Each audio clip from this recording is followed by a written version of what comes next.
Live. Everywhere. On netrootsradio.com.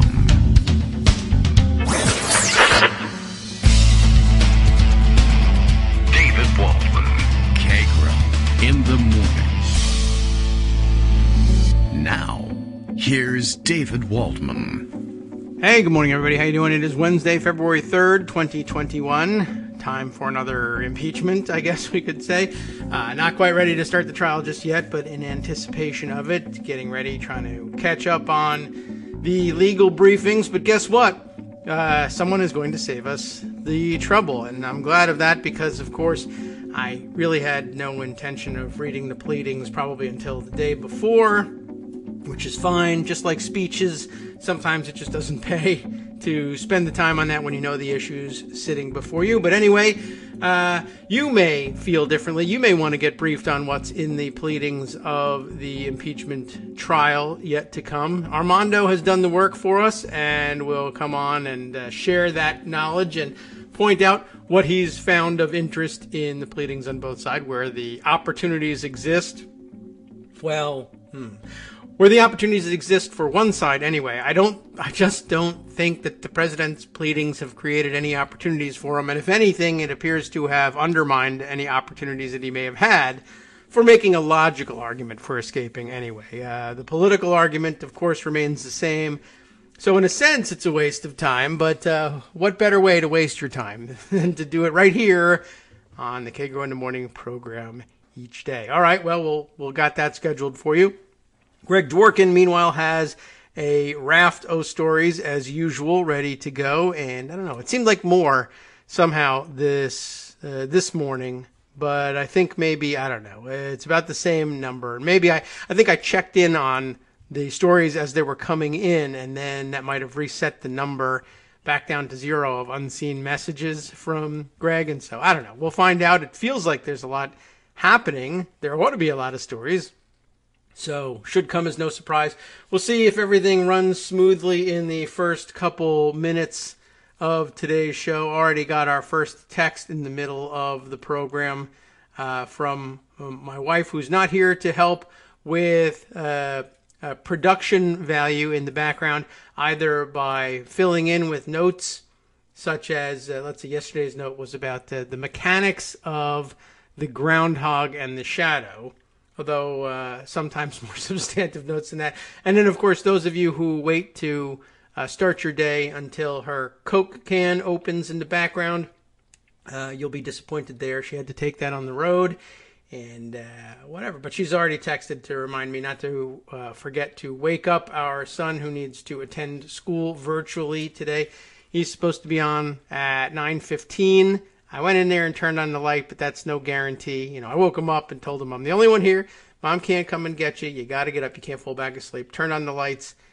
And I don't know. We'll see what happens. And if I hear enough noise going on in the background, I think everything will be fine. If I don't hear anything by about 9:15, there he is. All right, good. You're up. You see your vitamins there and water all ready to go? Okay. Very good. Here comes Greg. So I won't need any medical advice on how to wake him up. He's responsible and up to speed, and everything is fine, as I knew it would be. But if it wasn't the case, I would at some point put the show on autopilot and say, "Hey, Greg, take the wheel for 2 minutes here. I got to go make sure my son is awake." But he's here, and so is Greg. So good morning. How you doing? And I could do that. I'm ready to do that. That's right. why I sounded early. But speaking of background, I saw that Nicole Wallace's dog was on the show the other day, and I just want to let people know. Abby's here and ready for service. Excellent. It's Wednesday, so the garbage guy may come. Oh, all right. So, with the snow. if Scott pulls into the driveway, you may hear Abby greet him. All right. With the usual, let me out. He usually has treats for me. Why am I in here? And he's out there. So that's what that usually is. It's usually around, 9:40. Yeah. You got to give her treats because she's probably thinking, this guy has come to take all the snacks. No, that's the garbage. That's all the stuff that smells good anyway. So I have questions. All right. I have lots of questions. Armando will do the legal stuff, and we're not going to do deficit hog stuff. I don't know if there's a bird to describe what happens when you try to fill the tree here with amendments, but I got plenty of questions about this Votorama stuff that's coming up, so I thought maybe we could start with that.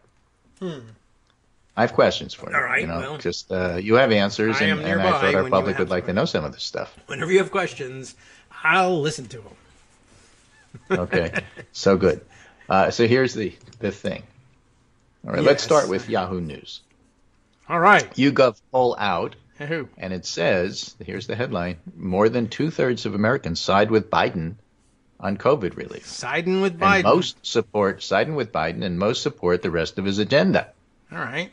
When Should asked elect that guy. about the 20 policies that define President Biden's agenda, 20. more Americans support than oppose all 20 of them, according to a new Yahoo News YouGov poll. That's because everybody knows we're a center-right nation, right? Yeah. And so, except when you ask about policy, in which case we're a center-left I nation. heard he was the most radical leftist president ever. Yeah, saw it. since FDR Right. Oh, I thought or ever. LBJ Or A, B, C. All or, right. or the last one. Right. No, Whichever one you that's got. how Yeah. the margins are decisive, says Yahoo. Uh-huh. Yahoo, the majority of Biden's proposals garner at least twice as much support as opposition. Nearly half are favored by more than 60% of Americans. So Biden's trying to get stuff done, and the public understands that stuff needs to be done. That puts him in an extremely strong political position, despite the fact that the numbers may be 50-50 in the Senate. Yes. It should be stronger. Ernie Fauci, who is a economist, looks at it differently. And says the economic impact and the distribution from the Gang of 10 plan to the Biden plan, the total effect of the Biden plan is a lot more money goes out to people who need it. So what happens is that a lot of the Biden money goes to the people who need it the most at the lower end of the economic scale, and very little of it winds up going to people with higher incomes. Now, Directly. none of it over 100,000 in the Gang of 10 plan, and some of it with Biden. But of course, the thing you have to mention when you look at these absolute numbers is that making $75,000 a year in Kentucky is quite different than making $75,000 a year in New York, True. New York City. So it's warmer. I remember distinctly when I was recruiting people to help me in the office years and years and years ago.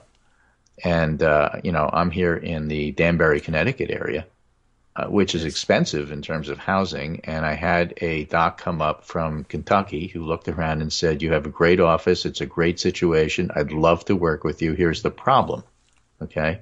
Mm-hmm. For the amount of money that I would spend to buy a house here and get a modest 1-bedroom apartment, I could buy the Taj Mahal in Kentucky. Yes. But it's I in can't Kentucky. move here. I can't afford it. Yeah. And so as a result, we tended to only recruit people from New York and Massachusetts, not because we were snobs or the West Coast, but because, the money. Mm-hmm. Yeah. Well, I guess you could call it cultural acclimatization. They're also, they're ready to work there. That's fine. Economic anxiety. You try to get somebody from West Virginia, they take one look at the housing prices and they turn around and they go right back. Right. Well, yeah, that will happen. Practical. So when people talk about, but the Republicans only want to help people up to a certain amount, I'm looking at this and saying, well, you don't want to help New York, New Jersey, Connecticut, California, and some of the more expensive blue states is what you're saying. You just don't want to say it. Yeah. Well, sometimes they've gotten used to saying it. It's sometimes quite exciting for them to say it. But we did start to get to say it because then when Trump came in office, then they started, state and local taxes, SALT. So they started talking about that. But that's what that means. So I have to put that in perspective. Bottom line is that more people like the Biden plan than the Republican plan. They know it. Biden knows it. And that's why he was in a strong position to be really nice to the Republicans who came to visit him in the Oval Office. And at the end of the day, say, you know what, but we're doing it my way. Yes. All right. Right. So, so there was a vote. And this is where my questions start. Because it's the Senate and it's Congress. And, of course, the House will be in a similar situation. But the Senate, of course, is where the focus is because of the 50-50 tie. The point is, taking a vote on something doesn't mean anything gets done. It's only the beginning. So there was a vote. It was 50-49, and the reason it was 50-49 in favor of the Democrats is Toomey wasn't there, so Harris didn't have to break the tie. Right. And the question number one is, what the heck did they actually vote on? Was this the vote to set the cap on how much money you're allowed to spend, following which everybody gets to argue about the Byrd rule. Was this the rules for the actual vote coming up? Because between this vote and the actual vote, we have things called vote-a-rama, Yes. or maybe somebody will even bring up, but doesn't that mean filling the tree? And other arcane remarks and things to call it that I think we should just go over, because it's not just because it's procedure and we do procedure on the show, but because it's interesting and people need to understand why is it taking so long to get this thing done. Okay. So what did we done? What happened? All right. Well, I don't know. I'm not certain whether this is like an exciting answer or fun or interesting or only on this show. None of that happened yesterday. What it was, I mean, you would have seen it if it was a vote-a-rama. Yesterday's vote, was it the budget caps? Was it the vote to set the rules?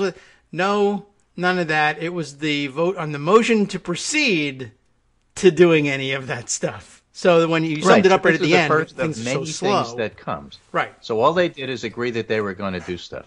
Yep, that's it. Yeah, the motion by one vote carried. They all agree. Well, they now have to agree. The Senate agrees that they will now proceed to all of that other stuff that you said.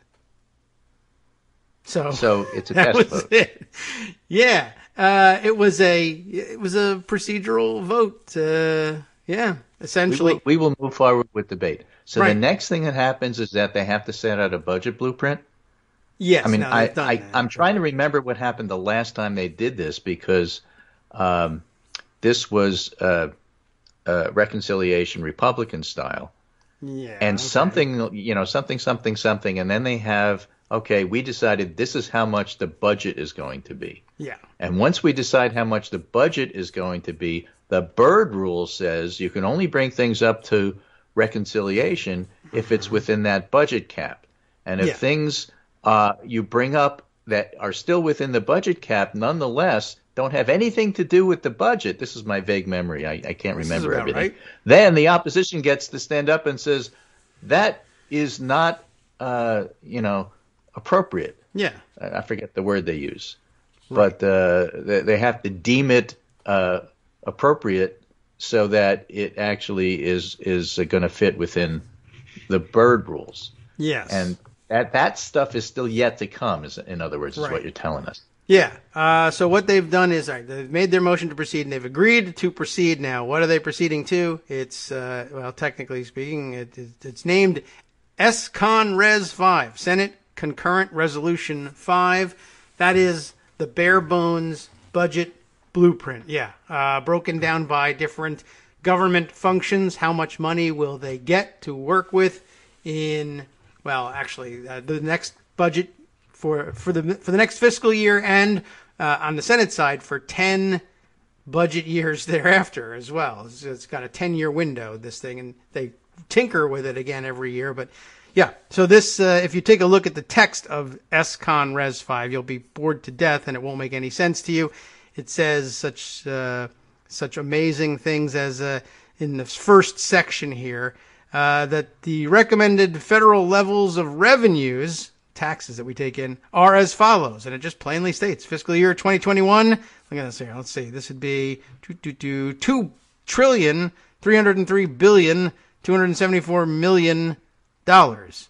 And it's got a number for 22 and 2023 and 2024. And then it just moves on to the next thing that they need to list. It's literally a list of numbers. That's what they have agreed to move on to debating today.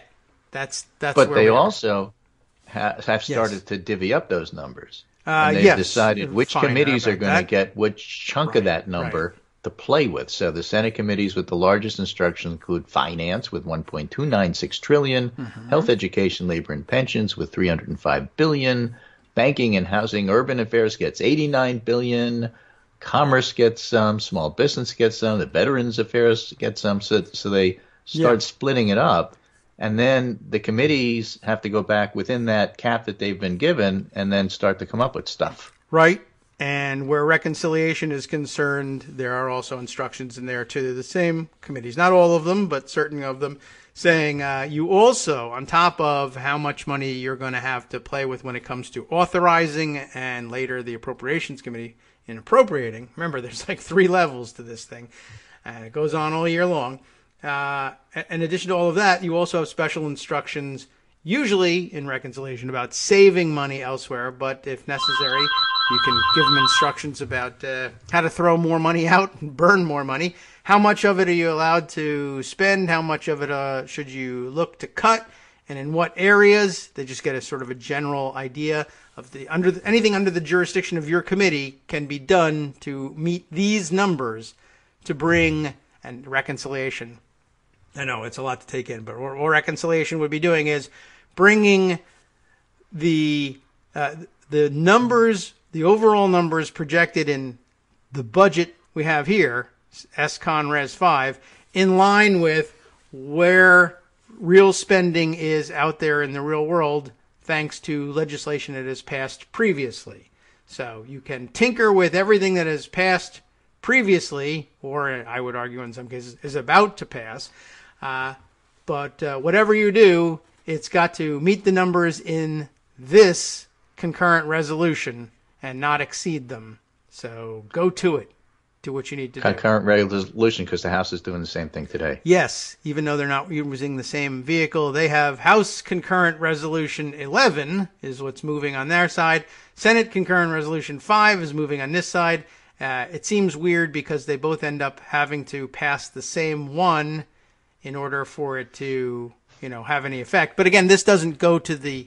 Actually, maybe they don't even need to do that now that I think about it. It doesn't go to the president to sign anyway. None of this that they're going to spend the next week on has the force of law. It's all just internal bookkeeping documentation.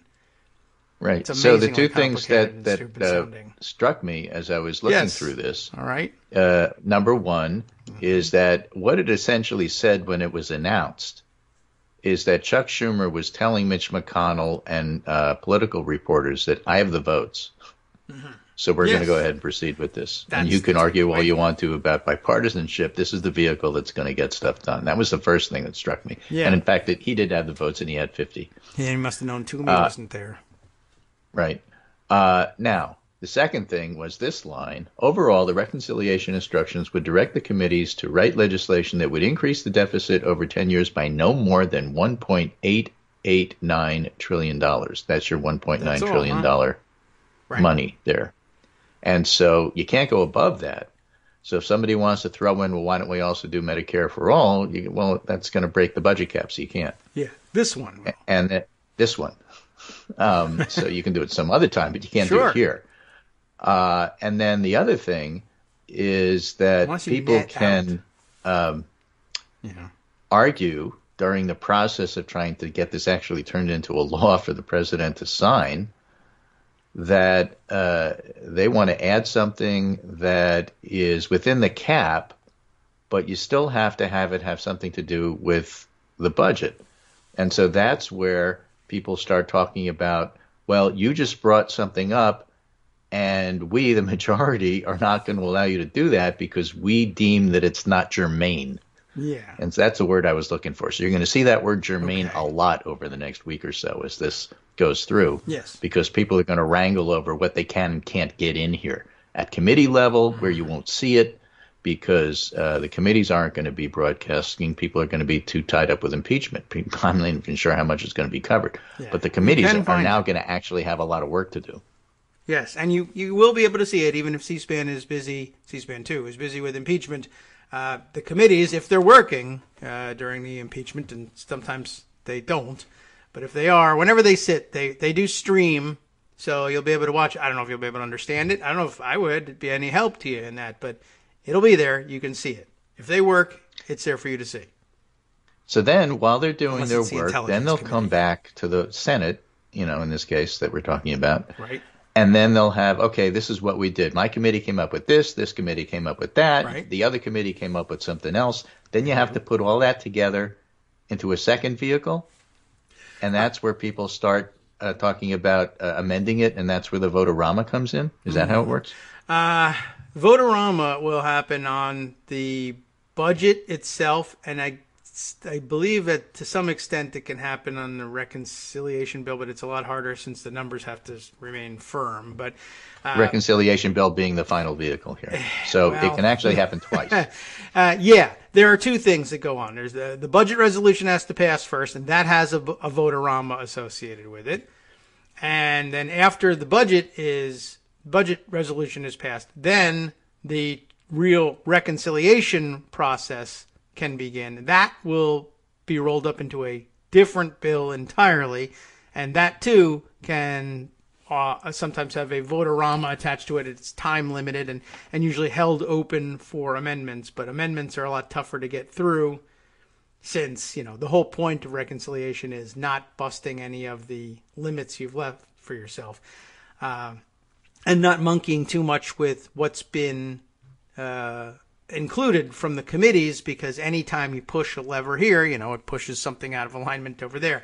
But on the budget, you have a little bit more room to play because it's just a list of numbers. So people will bring amendments and say, I don't think it should be $50 billion for this program. I think it should be $50 billion and $1, or in most cases, $49 billion. Again, so two things, again, for our listeners and for me, because I don't understand this stuff, so I always have to go over it again and again and again to make sure I understand. That's how adults learn, by repetition. So vote-a-rama, basically, if you don't know what it is, it's back-to-back-to-back-to-back-to-back-to-back votes on various and sundry things, usually amendments. And typically the Senate doesn't do like, okay, you get to speak for 30 seconds and then we vote, and then you get to speak for 30 seconds and then you vote. But when you have one of those, and you have 15 or 16 or 44, I guess is the most that's ever been done. It might break that this time, who knows. That's a vote-a-rama. I feel like it's been more. And usually the senators hate it, because you have to stay there for the entire time, and the entire time could be like a day and a half. Yeah, they vote very quickly, and like I said, the whole, I guess it all comes from the fact that the budget debate is time limited, and it's also open amendments for the most part, and so if 40, 50 amendments get put in there, you got to make it fit inside the time. So eventually, when you get towards the end, it's like, well, we no longer have any debate time remaining. You're just basically allowed to get up, tell us what your amendment is in a minute or less, and we vote. And you just have to figure that hope that your staff has briefed you correctly on what this thing is, because you're not going to hear any reasons for it on the floor, and vote. And right. Do it over and over one and of the over. stories that I was reading said this is really where the staffers shine, because essentially the senators have about 30 seconds to hear from the staff, yes, vote this, no, vote that, because I don't understand it, but my staff better be paying attention here, because you got to tell me how to vote on this. I don't know. You literally just get a list of the amendments with Y's and N's written next to them from your staff and say, I hope that's right, and go down there. And we'll talk about it later if it's not. Now, it all sounds arcane. Guys, but sometimes it has major political ramifications. For example, the whole reason it was a 50-49 vote is because less so Sinema and more so Joe Manchin were part of the 50. Yes. They agreed to allow debate to happen on this whole reconciliation process. Remember, it wasn't entirely clear at the very beginning all of this that Manchin was a yes. But he was a yes, and he said, I'll do it. However, he said, I don't like the minimum wage. Right. You guys want to do 15. I think 11's better. Everybody in West Virginia says, no, 15. The governor of West Virginia said 15, if not more. The more the better. Give us money. And everybody's scratching their head and saying, how many people does Joe Manchin represent anyway? The answer is 1.79 million. Oh. And so what is he trying to do? And the answer is nobody knows what he's trying to do. Yeah, but the point exactly. An objection to the minimum wage may come on one of these vote-a-rama amendments if Joe Manchin decides that that's what he wants to do. Yeah, true. And I don't know whether he'll be the prime mover on it or whether that means it's open for a Republican to say, let's do 11 and see if he can get the 50 Republicans plus Joe Manchin, or whether Joe Manchin says, I would rather it be 11, but I don't like the way you did it, so no, I want to do 11 my way. I don't know. Yeah, we're not sure where he is, where he lands on it, and or what it means. It could be straight up, I think that's what the minimum wage should be, or it could be, I'm Joe Manchin, and I've got to say something about this, even if I know I'm going to give in at the end. But if I don't say anything, then I'm not Manchin-y enough. So, here's what I'll do. Right. I think it should be 11. And that's lost. all part of the politics for sure. Somebody had a Joe Manchin to English translator up. I don't know if I mentioned it on the last show. No. But it was great. It's idea. like whatever Joe Manchin says in English, what this means is, look, I have to say no for right now, even if I'm a yes, because I really want that space center. Yeah. I mean, right. And so, you got to give it to me. So I'm holding out until I get what I want. That's what that means. Mm-hmm. So Manchin has already said, I am thinking this is really important. We have to do this. I have major objections, and you better take my objections seriously. Mm-hmm. On the other hand, if I get 70% of what I want, I'm not stopping the process.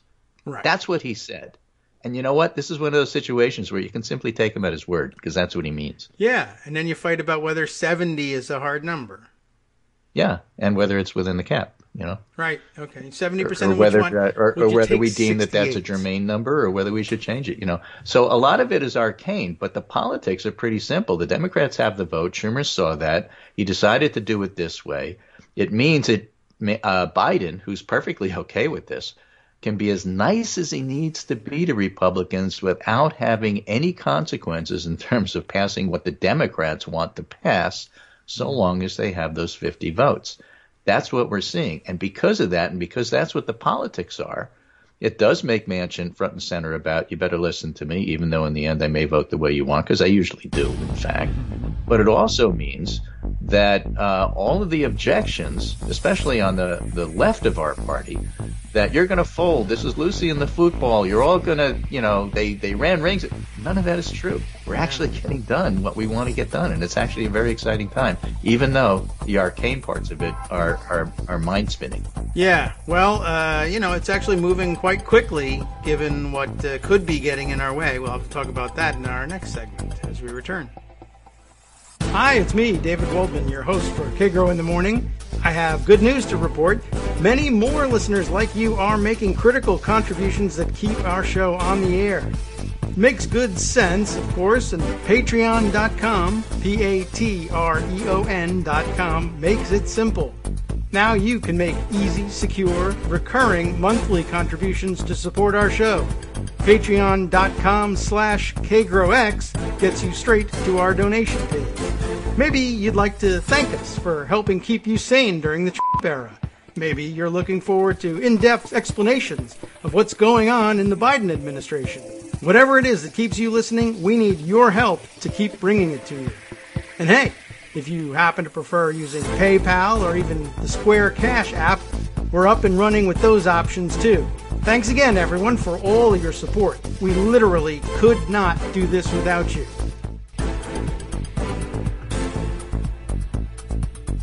All right, welcome back now to the Kagro in the Morning Show here on Netroots Radio, and continuing with Greg Dworkin and our budget-orama, motion to proceed-orama, I guess at this point.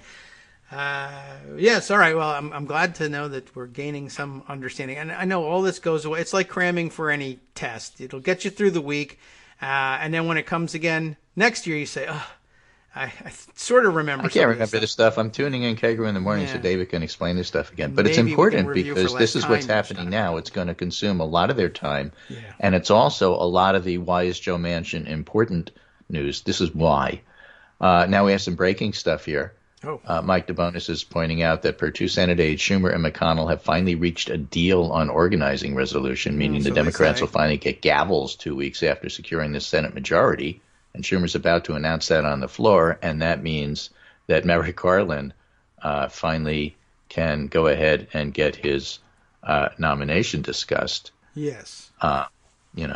And so that's important. Somebody was talking about how bad it must be to be Merrick Garland's therapist because every single time he's up for something, it's blocked and he can't do it.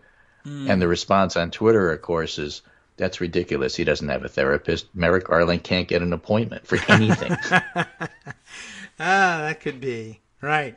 Well, it's just a series of that's going to go on, and that's counselors. Kind of important. It's not your fault. the other thing that's happening as we speak that is weird and important is that the problem with Marjorie Taylor Greene, what do you do with a problem like Marjorie Taylor Greene if you're Kevin McCarthy, has fallen in his lap and he doesn't know what to do about it. And last night, I guess the Rules Committee or whoever it is decides these things for the Republicans met last night and couldn't decide what to do. And word got out that Kevin McCarthy is considering taking her off the Education Committee and put her on Small Business Committee or something else. And Matt Fuller points out the idea of trading removal from one committee to avoid a floor vote stripping Marjorie Taylor Greene of 2 assignments underscores how unprepared Kevin McCarthy is to rise to the moment. It's like he's negotiating a spending bill, not signaling what's unacceptable in politics. Like, does this mean that if you claim school shootings are fake and harass school shooting victims, you might not get to be on Education and Labor, but you get to be on the Budget Committee? Like, what's going on here? So McCarthy, of course, absolutely is not up for the moment. That is happening. And the Democrats are going to move without him and strip committees. You pointed out at the very beginning it would have been a whole lot, and we talked about this on the show, it would have been a whole lot easier if they simply said, decorum, to hell with decorum, we're not going to unanimous consent her onto these committees in the first place. And what did you gain for the whole week of this nonsense? Yeah, they look bad. But I'm not sure that they gained anything. You know, it's very public now. You had Mitch McConnell and the senators. Yeah. And that includes Tony Ernst and Mitt Romney denounce Greene and support Liz Cheney. So in effect, you have the Senate telling the House what to do. That's going to go over well. So, you know, I guess you got that out of it. Lindsey Graham inserted himself too. And for some reason, I mean, the senators who, for whatever reason, are in support of Marjorie Taylor Greene had the perfect opportunity to shut up and say nothing, and they still couldn't take it because that's what senators are about. Yeah, they asked Lindsey Graham about it, and I don't know, he gave some stupid excuse like, well, sure, I've seen on video that she says these insane things, but maybe the videos are fake. I don't know. And then Tommy Tuberville. Yeah, I mean, that's just dumb. So he said, I don't know anything about Marjorie Taylor Greene. I'm too busy traveling.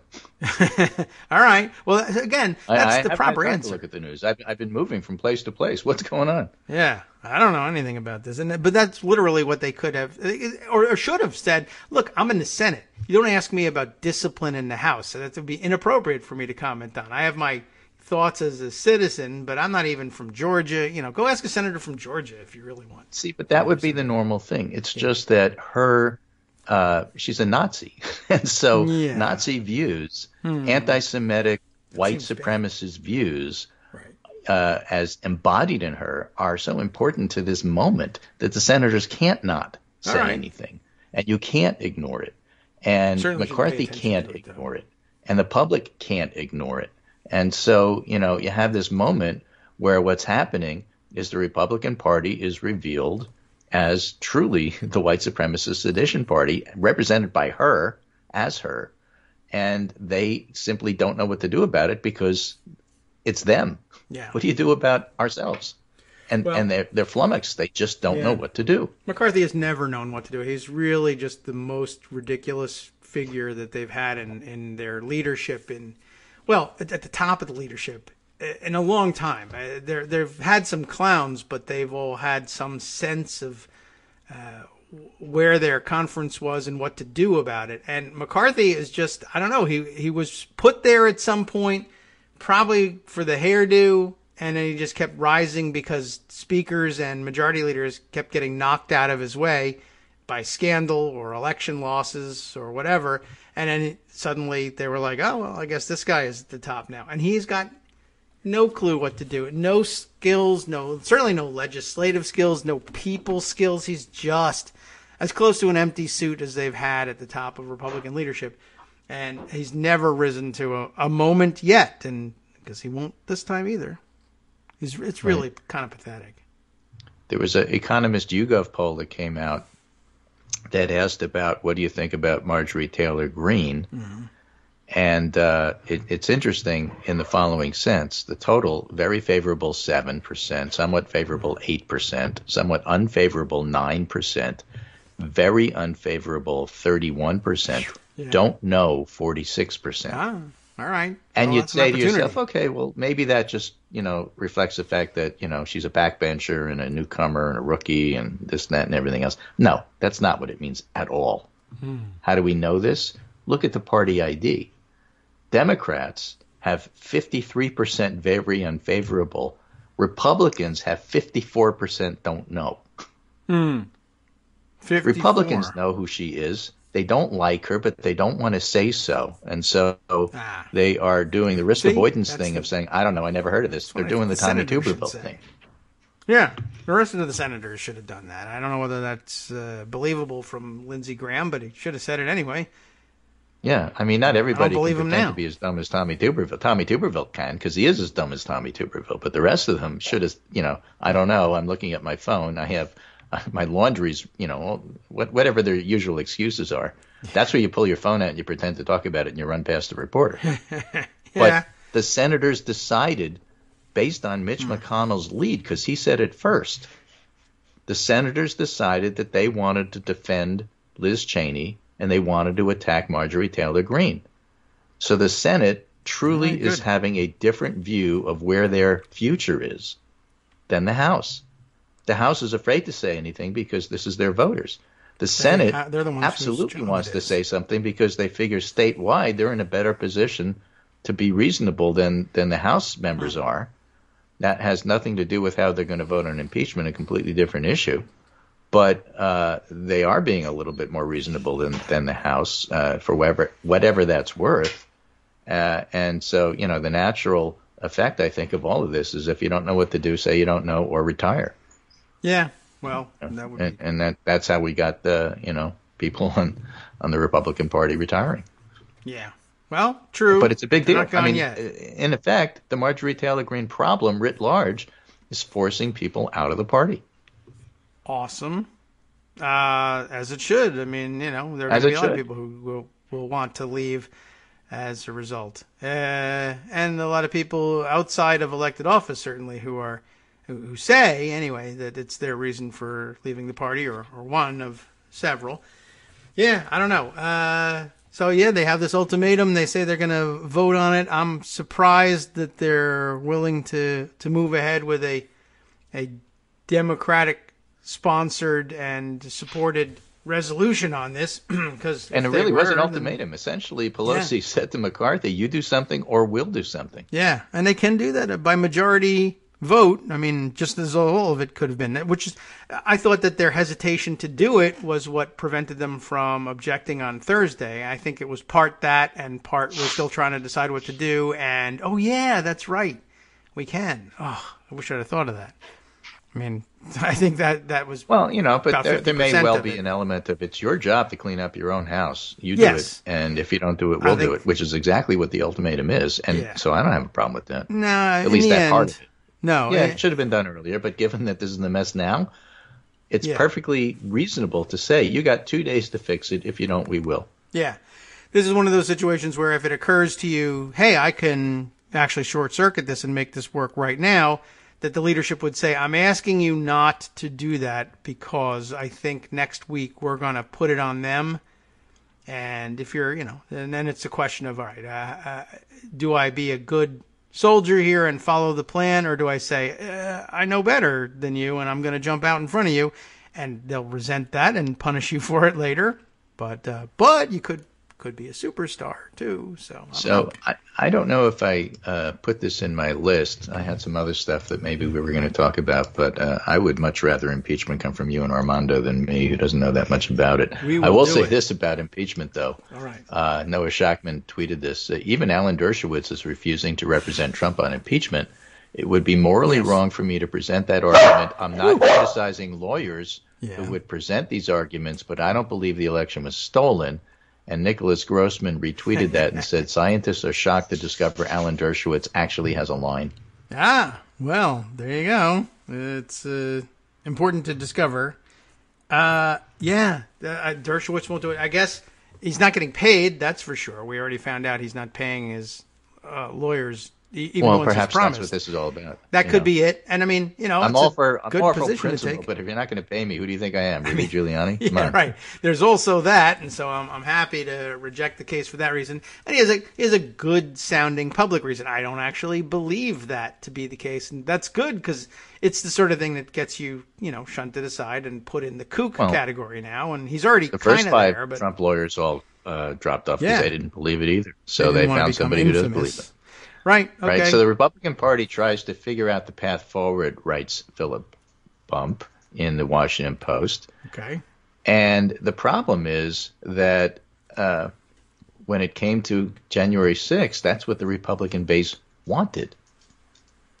Okay. Right. So then the Republicans who saw that their base, having been told by them, viewed the election as having been stolen and wanted Republicans to reflect that belief, however untrue.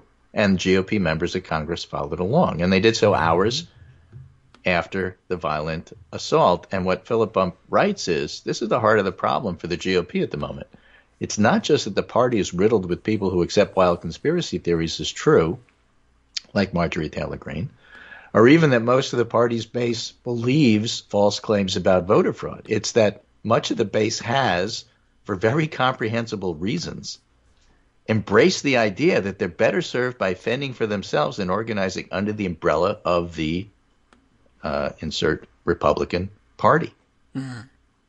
The party's response, like its response on January 6th, has mostly been to try to sell itself to the base where it is, not where it might be. Ah. These are people who are running out in front of the parade claiming to lead, in other words.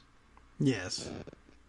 And their problem is that the base doesn't want to go where the sensible GOP members who are left want. And so they're struggling with, well, how much do I align myself with the base that I can't direct anymore? Mm-hmm. And how much do I stick with principle and hope I can ride it out, even if it means losing an election? What? Losing an election? Right, that's where you lose the rest of the Republicans in Congress. Yeah. Can't have that, obviously. Can't have that. Right? So that's why Kevin McCarthy looks like he's twisting in the wind. He doesn't know how to deal with any of that. Forget the fact that he doesn't know how to deal with anything. Mm-hmm. He's not very good at his job. This would confound even an expert. It might, It's a difficult situation here. Your base wants something that's totally crazy. What do you do? Because if you go along with them, you'll ruin the party, and if you don't, you're not going to be in a position of leadership. Right. I don't know what I would advise somebody who's not interested in governing to do. I don't know. I mean, on one hand, I'd say the Liz Cheney route, but obviously they don't really care about governance, and they don't really care about the party long term. I mean, so this is Julia Azari, who is a political scientist, not a pundit, writing in 538. The GOP might still be Trump's party, but that doesn't mean there's room for him. And she makes the point that, you know what, part of all of this is realizing, and this will get back to McCarthy in a second, but part of this is realizing the party doesn't need Trump. They have a Marjorie Taylor Greene. They have a Madison Cawthorn. In other words, the GOP has been very good at state level at filling their bench. Mm-hmm. There's always a Trump-like figure that isn't necessarily Donald Jr.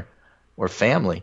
There's always somebody like him that'll pop up because they've been grooming these people at state level for so long. Yes, that's why Texas and Arizona Republican parties look the way they do. Yeah. There's a Kelly Ward in Arizona. There's an Alan West in Texas. There's always somebody who will pop up and be that Trump person, so they don't need Trump.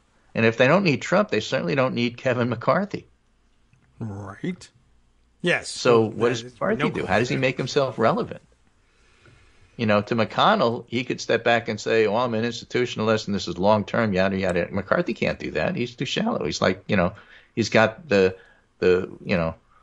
what could you say about him? He's got the wit and wisdom of Pat Toomey and the intellectual depth of Marco Rubio. I mean, what is he supposed to do? I don't know. He's I don't know what the hell he's doing there. Like I said, the only explanation for it is like last man standing. They put him on a leadership ladder at some point because why the hell not? He gave out a lot of money.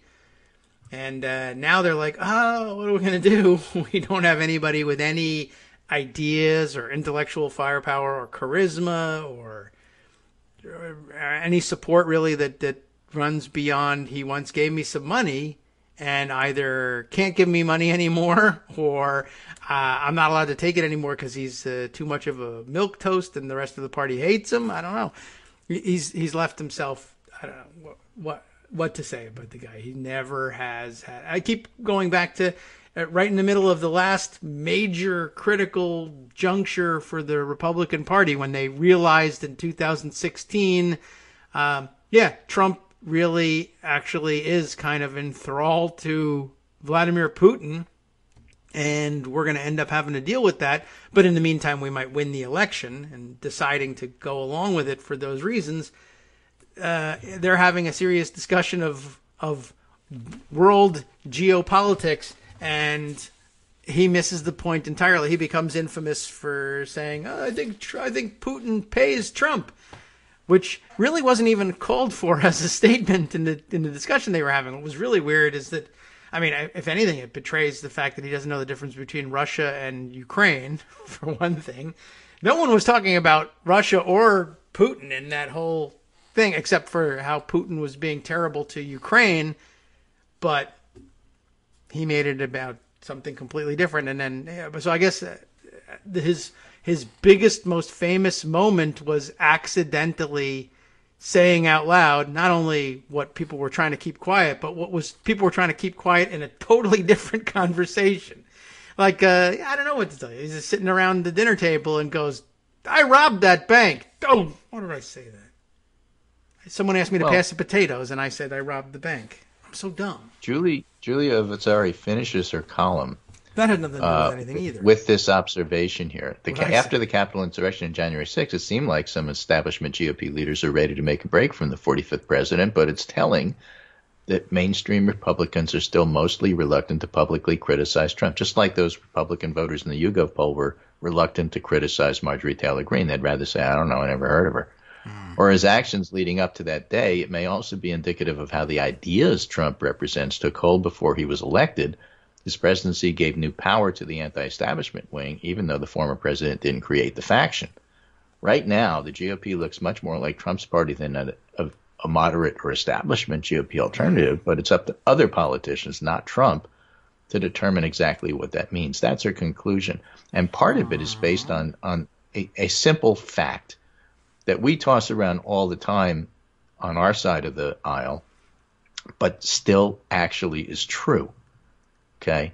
And that is the motivating factor for most of the GOP at this particular point in time is stick it to the libs. That is their only motivating principle. When people look at Marjorie Taylor Greene and say I'm reluctant to denounce her, it isn't because I necessarily agree with armed insurrection, but I love the fact that, quote, she's a fighter, that she's sticking it to the libs. That's what I like. What does that mean? I don't know, and I don't care. I just want to stick it to them. Yeah. Yeah. Does that happen in real life? Well, look at GameStop. Yeah, I guess so. I'll lose my shirt, but the point is I'm sticking it to those big guys who actually made money in other ways. Right. You know, True. Is it always sensible? No. Do you get caught up in the moment? Yeah. Can that moment last months? Yes. And so you have a situation where the GOP base doesn't necessarily know what it wants. They may not entirely be a right-wing nationalist party, but at least they're fighting the libs. And so part of it is I want an authoritarian party, at least, even if I don't want to go full Nazi. I want to go part brown shirt. And so I want, I want LGBT not to be elevated, and I want prayer to be in school, and I want, these laws that regulate health policy to ban contraception, and I want all these other things. And somebody who's willing to fight for those things, I'm not necessarily looking for them to be Nazis, but hey, that's what it takes. At least they're willing to fight. There's some level of that going on at the GOP voter, level. Yeah. That's leading to politicians like Marjorie Taylor Greene. And so you can get Trump out of the party, but that problem is still there. the solution, the long-term solution, from my point of view, is let the Democrats be in the majority and let them help people. And, that will keep them getting elected. But the fascistic part, the tendency toward authoritarianism on the side of the Republican voter base is never, ever, ever going to go away. It has to be controlled. It's never going to be zero. It's never been zero in my political lifetime. Again, I'm old enough to remember when Richard Nixon had 23% support when he left the White House. And why wasn't it zero? How can it be as high as 23%? Because that floor is never, ever going to go away. That's a quarter of voters. Yeah. Right. We've never seen it disappear, no matter how crazy the issue gets or what the hell they think they're doing. Yeah, the trouble with January 6th is you give them the impression that, they can succeed. That's bad because they just double down. True. Now, on the other hand, I will say I just happened to see this go by on Twitter. Reed Wilson saying, and I guess Joan McCarter saw it and retweeted it. That's how it landed in my feed. Since the January 6th insurrection, 7,600 Utah Republicans, and I guess they have leadership there in this and makes it a little bit easier, have switched their party registrations to something else, probably in most cases independent or something like it. For comparison's sake, over the same period, 830 people, I guess, also in Utah, have left the Democratic Party. So I guess there's some shifting that goes on normally anyway, but that's probably closer to the normal level than the 7,600 is. And I guess it's to be expected in Utah, where they actually have a senator who is staking out a clear position on this stuff, though not switching parties. He's probably giving them some permission to do that. And Romney is not, in the end, going to be in trouble over this. The Republican Party is going to be in trouble over this. That's what the senators see, and that's why the senators feel empowered and liberated to go ahead and criticize Marjorie Taylor Greene, even if the House members can't see their clear way to do that. Senators tend to look at things on a longer time frame, partly based on the fact that they have 6-year terms, and there's no gerrymandering in a state because the Senate is a state election. Yeah. So, they're different and they see things differently. And, it's playing out here. So the problem with the GOP voter is not going to go away. And let's just say it's not economic anxiety. There's a nice article in The Atlantic about that. Capitol rioters aren't like other extremists. We analyzed 193 people arrested in connection with the January 6th riot and found a new kind of American radicalism. Yes. These are basically small business Republican Chamber of Commerce types. Mm-hmm. Yes. They didn't have economic anxiety, but they also don't belong to gangs like a recognizable Proud Boys or Three Percenters or Oath Keepers. Yeah. There are people there who did that, and they're the ones who really ought to be charged with sedition. The rest of them are going to wind up with breaking and entering misdemeanor type stuff. Yeah. But the radicalization of these folks is interesting because it's not economic anxiety, and at the same time, because they don't belong to known gangs, it's harder, for example, for the Southern Poverty Center to follow hate groups when, in fact, you don't belong to a hate group. All you do is listen to Rush Limbaugh. And that's a lot harder to track, if you're the FBI, for example.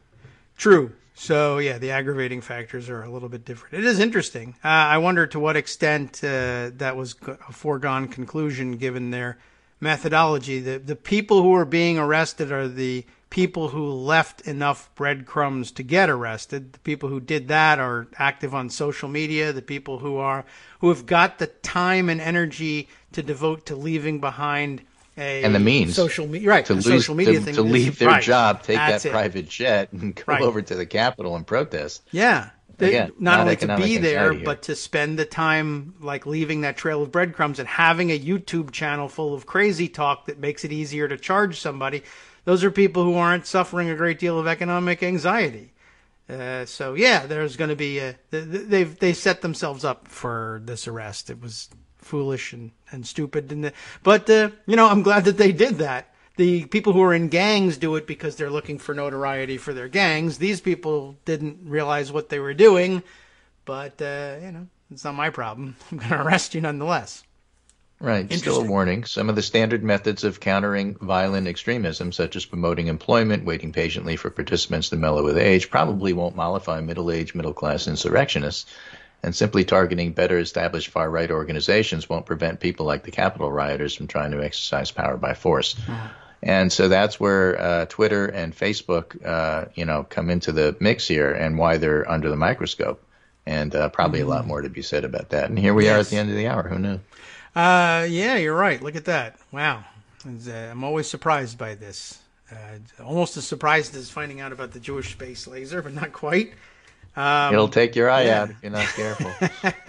Right, true. And, let me just let you leave with this note you probably saw about crazy guy Lynn Wood down in Georgia, the lawyer who joined up on the wacko team representing Trump and then maybe not representing Trump, won't be in the impeachment thing.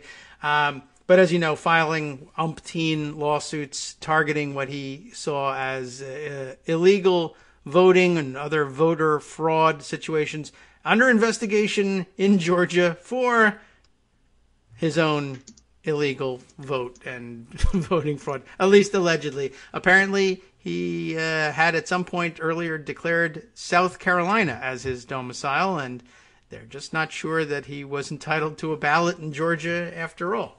So we'll find out, I guess, in the weeks to come. It's not an open and shut case, but just, I guess, open and shut in terms of expectations. You probably should have guessed, anybody that concerned about or that sure that voter fraud was going on out there was probably projecting, and it seems he might have been.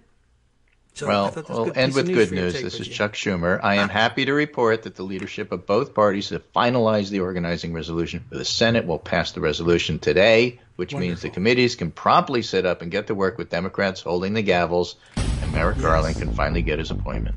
Yeah, apparently so. So, okay, that comes next. We'll discuss a little bit of that in the days to come, and when they've finalized everything, we'll go over the lineups. In the meantime, second hour coming. Armando wants to discuss impeachment. So, Greg, if you like, yes, please. Stay tuned and listen in. I won't be able to stay, but I certainly will stay to hear what he has to say. There's a lot going on there. All right. Abby, too, is welcome to do it. She could bark to her heart's content, and we'll see you tomorrow to discuss how we did.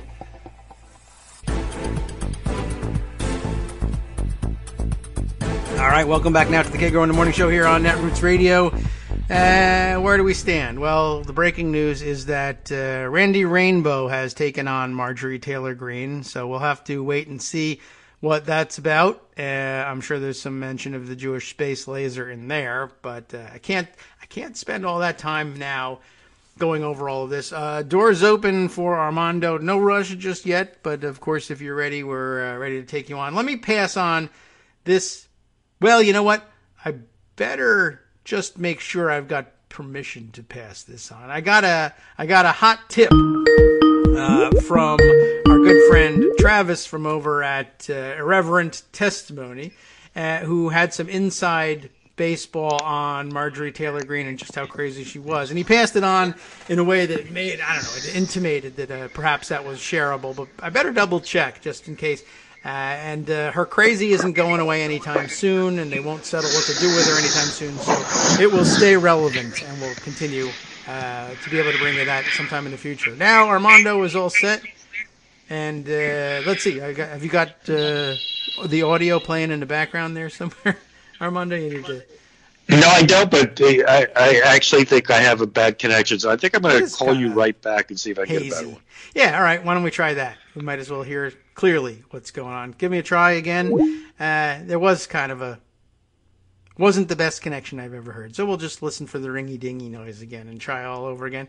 But as I mentioned, Armando's read the pleadings, important to do, just super boring, so I'm glad that he's taking care of it for us, and has got some analysis to share on it as well. We'll let you jump right in. Everybody knows what's going on. We're waiting for the trial to start next Tuesday, the 9th. This is where the paperwork flies back and forth. They give Trump the opportunity to have a defense team say something about what he plans to argue. It's out now, and he apparently doesn't plan to argue about any of the things over which he's charged. That seems weird. Look, I mean, I think people should give I know this is probably the wrong thing to do, but give Trump's lawyers an opportunity to respond to the trial brief, which they just got. Their responses due February 8th. Okay. Yeah. And then the House would have one day to reply on the 9th. And I guess that afternoon they start whatever they're going to start. Still not clear to me what they. I don't think the Senate has really laid this out very well as to what's going on, other than just setting early trial brief statements. And they asked specifically for briefing on the, quote, jurisdictional question, which we've discussed ad nauseum about whether former federal officers are subject to. Well, first of all, I think someone is just made a good, just technical argument. He was still president when he was impeached. Okay, so we're kicking it over to the Senate, and the question is, can the Senate hold an impeachment trial for someone who's no longer in office? Of course, you have the Belknap precedent, which, unless they overrule it, says yes. Right. So, everybody did the same old stories. That interests me less now because we've so beaten that argument to death. I don't think it's a credible argument. At least to me, if you're really trying to think what the founders thought, they were watching the Hastings impeachment in England, which was going on, and he was a former official. So it just doesn't seem credible to argue the other side, but I'm not going to keep going there. I was actually more interested in a couple things. First, to take from the trial brief, and I told you just look at the table of contents, and you'll see, Dave, that there's no surprises there. I think I sent you a link, and if you just look at the statement of facts, and you can see all the headings. Yeah. President Trump refuses to accept the results of the 2020 election. Well, we all saw that. Right. I don't think that's that should be an admitted fact. You know what I mean? Yeah. He didn't accept it. Right up to January 6th, like January 7th, arguably. That's the first time he said there'll be a new administration. President Trump encourages followers to come to Washington on January 6th and fight to overturn it. I mean, that can't be a disputed fact, right? Right. Well, yeah. I mean, I guess he can dispute anything, but he'll lose. I'm just saying. I mean, it happened. Would he dispute it? He says he did it, right? I think he they have a third. They have a third heading that I don't like, and Marcy Wheeler, who's interesting on this too. I think she had a pretty sharp eye on this point. But if you look at it, David, I'm just looking at the table of contents. I'm not making anybody read the whole thing right now. You're fine. And it says Vice President Pence refuses to overturn the election results. My heading would have been Donald Trump urges Vice President Pence to violate the Constitution and overturn the election results. Because that's what happened, right? Yes. It happened before he refused to. Right. So I think that Marcy, if you get a chance, you can see Marcy's sort of writing on that. And I think there is a bit of a hole in the argument here, and I think Marcy's point is well taken, about what Trump was trying to do with Pence was so blatantly unconstitutional. Just doing that is a high crime and misdemeanor. Suppose there was no insurrection. All right. Suppose it was no charge. He was trying to pressure his vice president to violate the Constitution so he remains in power. Yes. Okay, so why was there an insurrection? And I think Marcy's right here again. Because Trump got mad that Pence wouldn't violate the Constitution. Yeah. And he sicked his people on Pence, among others. But Pence was certainly a target. They wanted to hang Mike Pence from a sour apple tree. And he sent them to do that. Yes, he did. Yeah, I'm wondering, a minute ago I sort of had this inkling of, maybe what they're trying to do with this heading instead of the other but I guess it just faded on me because now thinking back on it, I'm kind of like, what was that? I think again? It misses a step, I mean, you can have a heading that says he refuses to do it, which is fine, but where's the heading that says he urges him to violate the Constitution? I don't know whether were they trying to hold up the vice president as some sort of a hero in this? Does it help their case in any way? I think it does. I think do it's. that? Marcy's absolutely convinced me that that's a great focal point because it's so blatantly wrong what Trump did, and not only that, he did. If you want to tie it to the insurrection, remember he's building this all up and saying Mike Pence can do this for us. Right. Don't let us down, Mike. And Mike had already told them, I'm not doing this. Yeah. And then Trump has all these people that then says, go down to the Capitol and fight for me. I'm coming with you. Well, what are they going to come do? Yeah. Well, that'll be the focal. I would imagine that would be the focal point if he was like a normal defendant, and I'm not certain that he is of the argument at the trial. Look, at bottom, all I said was no different than anybody else's metaphorical language. We're going to go there and fight, which means we're going to stand outside and yell until they tell us to go away, or maybe the large crowd will rally Republicans to my side or something. But I mean, I imagine that they'll argue and say, at no point did I say break windows and hang people. But, you know, at some level you got to, well, in a criminal trial, you'd be asked to say, well, what does this realistically mean? What were they supposed to do? Yeah. What was his conception? See, this is the one thing you should be pushing the Trump position on this. And I'm not saying it has to be in this brief. In fact, one of the things, the brief's fine. Don't get me wrong. The elements are there. You make the basic case here. I think it's a fine brief. I'm going to go back to my old argument that is you need to develop these facts. And you'll see if you take a look at this thing, most of the footnotes are of newspaper articles. That's not evidence. I mean, you can say it's evidence. The Senate can do whatever it wants, but to me, you know what? It says this happened and that happened. Like there's this big article about that night at the White House where Sidney Powell and Flynn and all these people come in and they have the big argument about the Insurrection Act and all that other stuff. And you know, we believe that's true. Yeah, but we don't have evidence. In terms no of one's testified to it. Yeah, in a court, you'd be in some trouble, I suppose. Oh, you couldn't get it in on that. And here, obviously, you can, but it's a Senate trial, so I get that. I just think it's more effective. You know, what if Trump says, "Hey, that didn't happen"? How do you put it? It's fake news.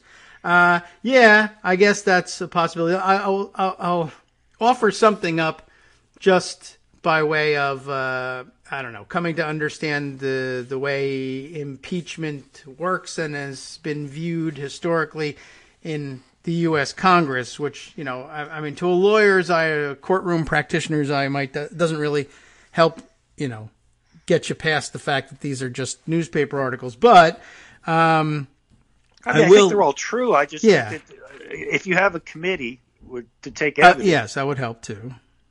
Then you get the evidence.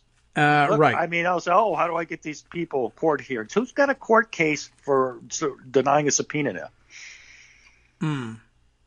I don't know. They have to what? Invoke executive privilege? Well, guess who doesn't get to invoke executive privilege? Non-presidents. They don't. None of them. Yeah, that's true too. That privilege now lies with President Biden. Yeah. And unless they can convince him to invoke it, they have no argument. They can't go to court. I guess that's true. Yeah. What I was going to throw out there was, I mean, this is what occurred to me in terms of when you were mentioning, well, this is just a bunch of newspaper articles. You know, it doesn't solve the evidentiary problem in a courtroom or the proof problem here necessarily, but it is in keeping with impeachment practice in this sense. Back in the olden days, you know, the things I retain from having worked to convince people of the necessity of impeaching George W. Bush. But back in the old days when I was sort of exploring the various ways in which impeachments can be initiated, and I was looking through the old House manual, what sometimes people call Jefferson's manual, but that's a sort of a catch-all term for the rules of the House and precedents in the House. The House manual notes specifically that, and again, here it's talking about the House practice, but of course it'll be related to Senate practice because the Senate takes up those trials on the House's insistence. But I remember just in the old days when we were talking about the weird ways in which an impeachment can be set forth, that at that time we were talking about state legislatures petitioning the Congress to undertake an impeachment proceeding. But one of the other things that was out there is not only, of course, charges made directly on the floor by a member or delegate, but by charges, as I say here, either from a state legislature or a grand jury, or from facts developed and reported by an investigating committee of the House. We know that's how the Nixon one went forward. But also, there's notes here in the precedents about charges known by, essentially, as they put it in archaic language, known by common fame or by current news reports, that they've actually dealt with and sustained impeachments in the past. Not presidential impeachments, but there's no distinction between the two in the Constitution anywhere, certainly. These would be judicial impeachments, but that serving up a raft of newspaper articles attesting to the local infamy of the judge in question has been sufficient in impeachment cases before. So, there is some precedent for it. I'm not saying the Senate doesn't have the power to do whatever it wants. And even if they didn't have the precedent, it can say, we take senatorial notice of these newspaper articles and accept them as true. That's not something that's, sits well with me, to be honest with you. What if the other side says, no, those articles are wrong, fake news? Well, I guess that's when we come to the section of the trial, which his lawyer was on TV insisting couldn't happen, but everybody expects to happen anyway. All right. Well, you don't believe the newspaper reports. Here is video of that happening. I think a video is different, and you could have that actually through foundational evidence. This is video taken at this, and I know this for a fact. There's ways you get videos in. Mm-hmm. Newspaper articles, just by their nature, they're hearsay. Somebody told a reporter something. Well, everyone loves to argue about hearsay, so you'll hear Republicans possibly discuss it that way. I don't think they brief, will, because no one wants to have this trial. Mean, not Democrats and not Republicans. No one's actually going to argue about it. Unless Trump's lawyer, this is the one thing, maybe Trump's lawyers decide they want to argue the whole thing. Because Trump is crazy, and I think a real part of him wants to do the Code Red thing. In a sense, he wants to argue about fraud in the election. Could be. Yeah, and it's hard for me to address it too. I haven't read it, but I'll have to take your word for it. And I don't know whether the newspapers are cited as support of asserted facts, or whether they just like the way certain things were phrased, and they borrow phrases, and these are the sources of those phrases. I'm not sure. I think much of it is presented for factual support. Again, I don't think that's wrong at this stage. I mean, a trial is a trial. I put on my evidence in the trial. Mm-hmm. I mean, that's sort of the idea. Now, we could stipulate that this newspaper article is stating things accurately. You can stipulate to any number of things. As I said, sure I can't. What is the argument for not accepting that Trump? I don't know. Didn't accept the election results. He didn't. He doesn't. Well, I guess, but I suppose if you cited a newspaper report that says he didn't, that would be an interesting play too, right? You could say, well, he says, I don't want to know any of these things happen. Newspapers say it could be fake news. Well, all right, I understand the point. Let me ask you this. Did you lose the election because you said that was fake news? And I mean, is it just basically the kind of thing that if Trump is a witness, and he wants to be a witness, and okay. And he will, I suspect, while the trial's going on, he will testify outside of court, outside of the Senate. He's going to do 10 or 15-minute videos every day. Like Osama bin Laden. I think he will. Cool. I really do. And I think get some camo. It really calls to the point. He said, really? You want to talk so much? We'll subpoena you, and we're going to take your deposition. Okay. Yeah, I mean, for that. But I just don't think the Democrats have the stomach for it right now. That's the whole thing. You throw this to a committee. You and I have argued about this. Sure. And you can play it quick. You can play it long. if you keep it on the full Senate, unless there's some agreement on bifurcation, which, again, I think the Senate rules allow for that. I think they could do half-day impeachment trial, full Senate, and half-day business if that's what they wanted to do. As I read the rules, motions to adjourn are subject to yeas and nays. And then you reconvene subject to yeas and nays. I guess so they could take 3-day breaks in the trial if they want. They might have to, given what we were talking about in the first hour, that the budget resolution is coming and Votorama is a round-the-clock phenomenon and goes on for a day or two. It's going to be real interesting if that overlaps. I was kind of hoping that maybe the Senate orders, as you pointed out, were a little bit vague and unclear on things. I guess my secret hope, although there's no evidence in favor of it. Well, they say it starts February 9th, but we don't know what starts. Right. And I'm hoping that they can say, well, we're right in the middle of the budget thing as it is. All I wanted to do was say we're going to come back here on the floor on the 9th and we'll do a little preliminary maneuvering, at which point it will become obvious that we need a committee, and then we'll appoint one. Well, I think they could even take arguments on jurisdiction, vote it again, just like they did. That they won't want to do in committee, probably. Well, the committee, at least based on the Portis precedent, doesn't feel it's empowered to dismiss an article of impeachment. That can only happen at the full Senate. Yes, all right, that seems reasonable. Yeah, I would say that they would probably want to handle the initial question of jurisdiction out on the floor. Sure. I mean, they could do preliminary work on it in a committee and then bring it back to the floor, but why not do that? Handle it. And once they say, yep, we're having a trial, but now we also have to handle the budget, and this was available to us from the beginning. This is moving to committee for the nitty-gritty stuff. Don't worry, it all gets validated on the floor in the end. And then we don't have to hear about the jurisdictional question anymore because you've resolved it. Well, whatever you think, they just decided they had jurisdiction. Right. That was now it goes last to committee. week. So now we get to the facts. Yes, and what could be better than starting out with a declaration by mid to end of next week? This is the way it is. Jonathan Turley's wrong. Keep that in mind as he tries to advise the public on the rest of the trial. And the initial opening question, he had it upside down and backwards and hasn't got a leg to stand on. So that's your grain of salt for the rest of the analysis. And from now on, you see the rest of this trial on C-SPAN 3. Well, you of course wave the red cape of Turley in front of me, and I'm going to charge. One of the more interesting things that he's come up with is why isn't the House having hearings? Because it's over. Exactly. The hearings are now in the trial in the Senate. Why not an inquiry into the Kennedy as you know, and I know, John? He has conducted an impeachment trial in an impeachment committee. Yes. He did very badly. He got his butt whipped. Probably a tough case, but he did. And they developed an extensive record. They wrote a long report on the findings. That's what's required under Rule 11 of the Senate impeachment rules.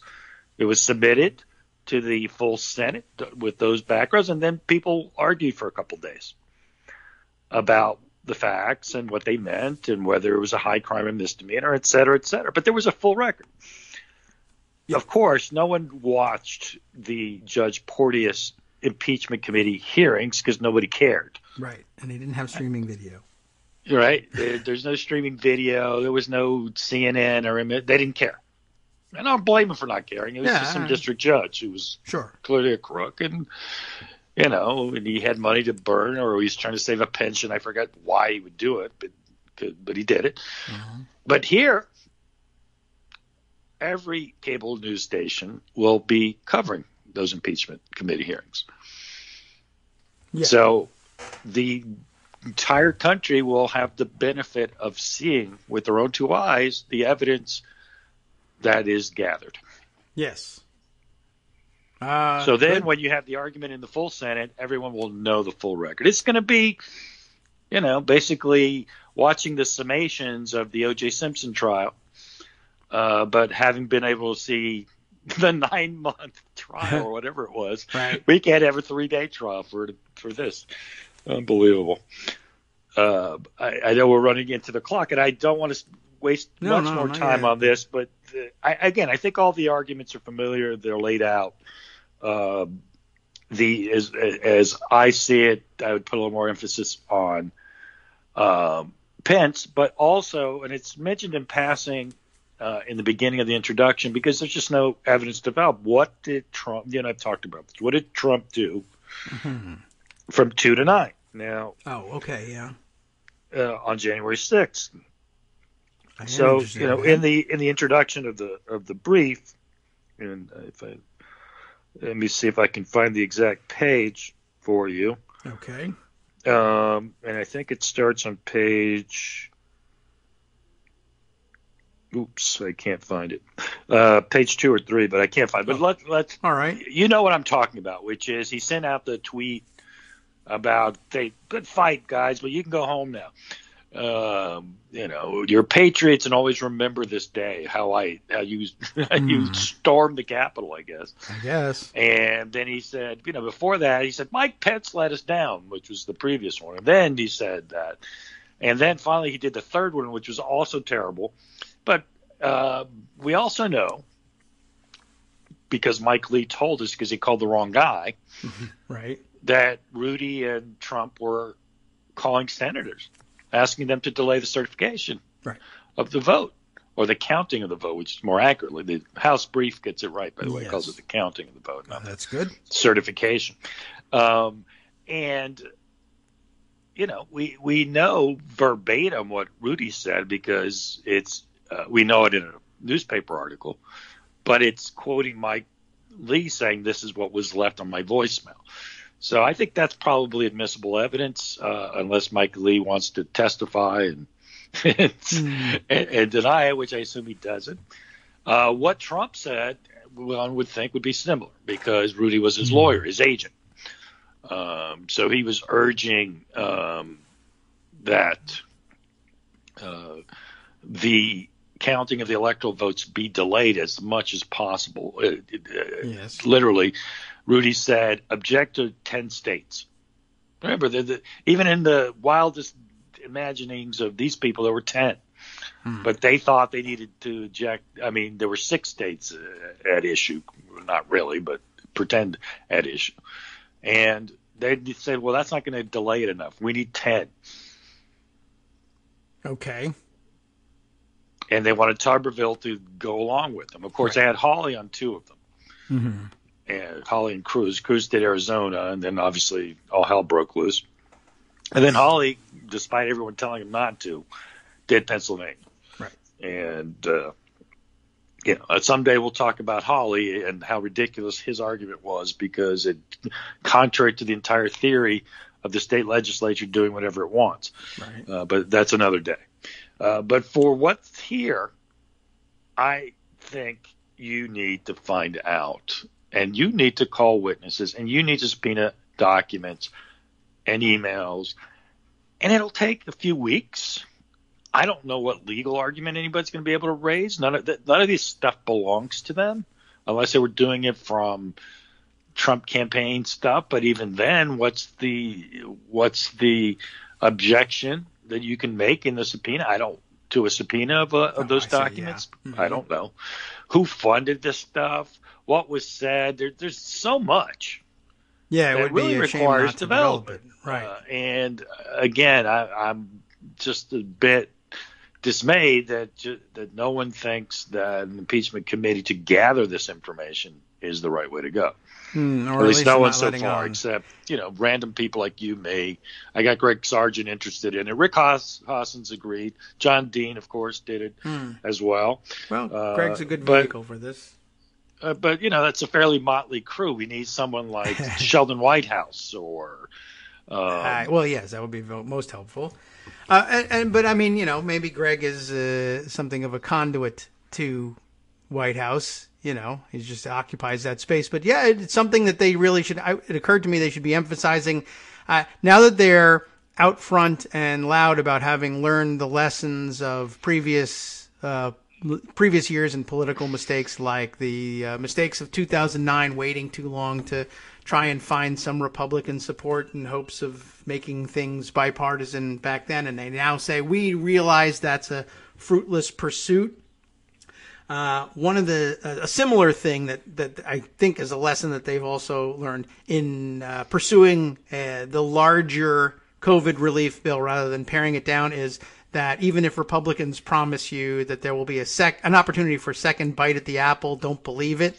That's not something that they'll allow. Similarly, there will be no second bite at the apple in developing the full record of what went on behind the organization of this insurrection. And you can't say, well, we'll have the impeachment and it'll be on narrow issues, but then we'll have an investigative committee later. That investigative committee will be 50-50. They'll want to put everything behind them. They'll say, look, there's been an acquittal.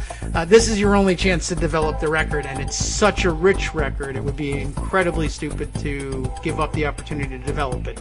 We'll be back to talk about it some more. Hi, everybody. It's me, David. Let's change things up from the old fundraising pitch for just a minute and talk instead about how you can be a part of our show. If you've got a smartphone or any other electronic recording device, why not sit down and record a segment for us? Read us an important article and give us your take. Read one of your own original essays, or even just give us your commentary on something you'd like to share that's important to you. Then send the file to me at kagrox@gmail.com, and I'll try and work it into the show. Short segments, a few minutes in length, are easiest to fit in. And of course, I can't always guarantee that I'll be able to play everything, but if you've ever shouted at your radio or TV about something you wish was being covered, here's your chance to change that. Make the show your own. Send your submissions to me at kagrox@gmail.com.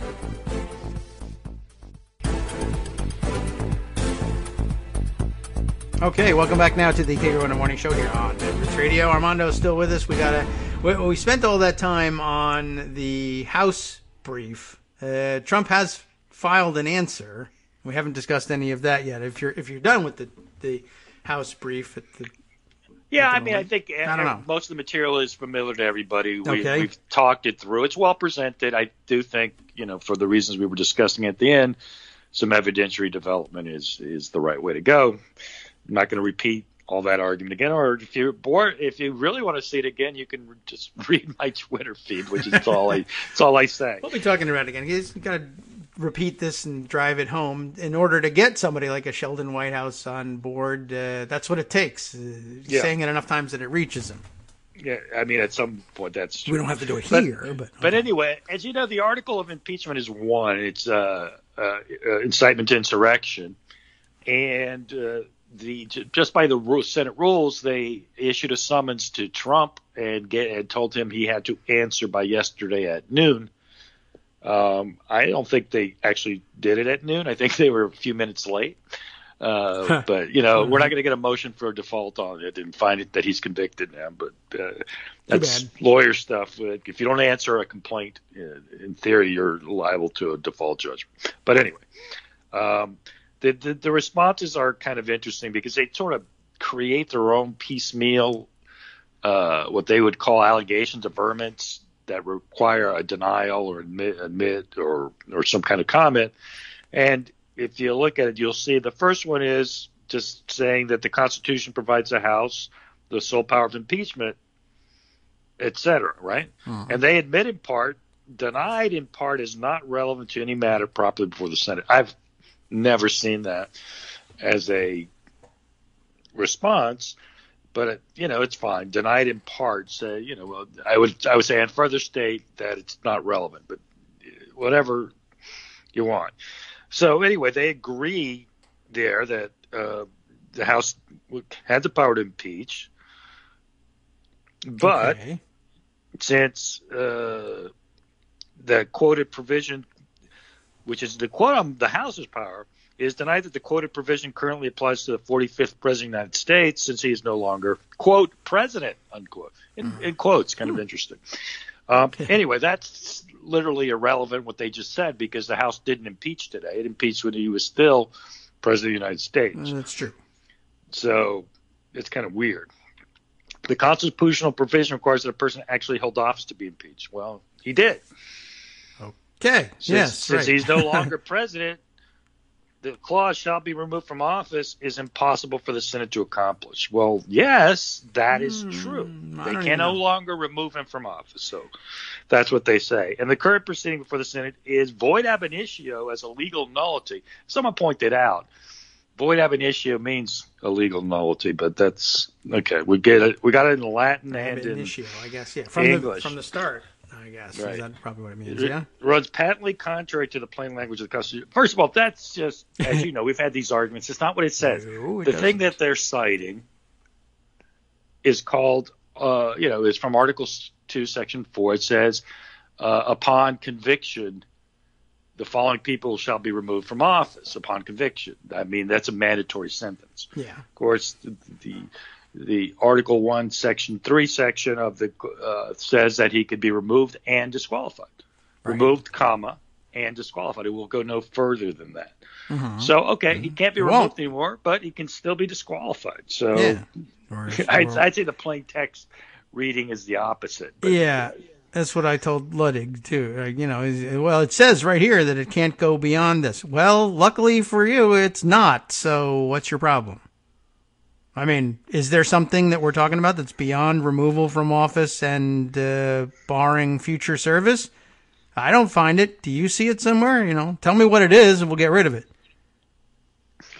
But yeah, I mean, exactly. It all these people pretending to read it, it just doesn't say what they say it does. I mean, a literal reading says that mandatory sentence is removal. And the most you can do to somebody convicted is remove and disqualify. Okay, so he's not there anymore, but can you disqualify him? To me, it's like, okay, well then you can't remove him from office. He's already out of office. All right, good. So the job's done. What's the issue? I want to disqualify him. Yeah, right. I mean, I haven't imposed anything more than has already been imposed on him by the end of his term. The fact that another mechanism took care of the removal is of no concern to me. I was arguing the other day about it. Try this when your, criminal defendant client is facing a second life imprisonment term and say, you can't sentence my client to life in prison. He's already been sentenced to life in prison. I mean, what are you talking about? Sure, I can. Consecutive, and it has different ramifications, actually, even in the criminal laws, on eligibility for parole, things like that. True, but I mean, even if it didn't, he's in life in prison. Yeah, well, now he's getting it again, but it won't mean anything. Well, not to him, it won't. Yeah, I mean, this actually goes to the silly, turly example of the cadaver synod where they exhumed a dead pope to excommunicate him. Again, the reality is if that pope had his term as pope, say Benedict. Yes, okay. Yes, we have who's still alive, I think. Yeah. But he had, he retired, he resigned. Right. But Weird, you then wanted to excommunicate him. You said, or disqualify him from ever being pope again. Yes. Right. Or being a cardinal or whatever you wanted to do. Yeah, that you could do, I guess, if you wanted to. That would be what's going on here. I mean, Trump isn't a cadaver yet. I mean, he looks like a cadaver, but he's not yet. Right. And there is a provision in the Constitution that can be applied to him, which is called disqualification from future office. Yes. So, I mean, I don't really understand that. But anyway, those are arguments that we've heard before. And you'll see that much of the answers are he's a private citizen. There's no jurisdiction over his ability to hold office. And for the Senate to take action on this would constitute a bill of attainder. It wouldn't unless you accept that former federal officers cannot be convicted in an impeachment trial. We don't, so it's just a repetition of the same argument. Yeah. Also, there's no bill, but all right.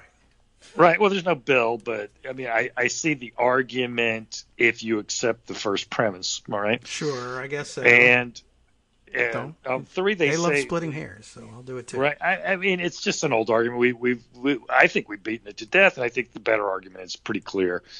And I always think the Hastings impeachment is, what were they thinking? Well, there was this huge impeachment trial going on in England at the time of a former official. Do you think if they wanted to exclude former officials from being impeached, they wouldn't have thought of it, considering the most famous impeachment that was going on at that time was of a former official? I think they would have said something. Yeah. And they didn't. True. Right. Okay. So, I think that's so as you know, part of the articles of impeachment say that Trump failed to faithfully execute the office and the best of his ability to preserve, protect, and defend the Constitution of the United States, and to take care that the laws be faithfully executed. Now, there's a few components to that. I don't think it's as well articulated in the article, but I think there's three components. A, he incited an insurrection, which is a criminal act. So that's not taking care that the laws be faithfully executed. Doing the crime yourself doesn't qualify. I also think that the attack on the count of the electoral vote is another argument about the take care clause. You know, he tried to undermine the actual laws and the Constitution.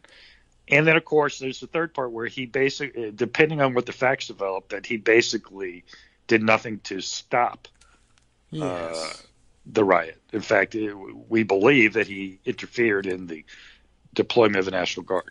Right. And they deny it. And they say, you know, they boilerplate to the contrary at all times. Donald Trump faithfully executed his duties as President of the United States and acted in the best of his ability. You know, it's just, well, never engaging in any high crimes or misdemeanors. Well, yeah, I mean, if he was doing that, that's sort of the point. And then they repeat their former federal official argument.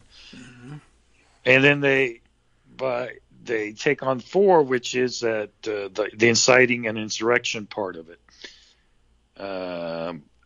And they say that while it's true there were these things going on at the Congress that day, the counting of the electoral votes, it's true that the president exercised his, quote, First Amendment right under the Constitution to express his belief that the election results were suspect. You know, he didn't say suspect, of course. So why lie here?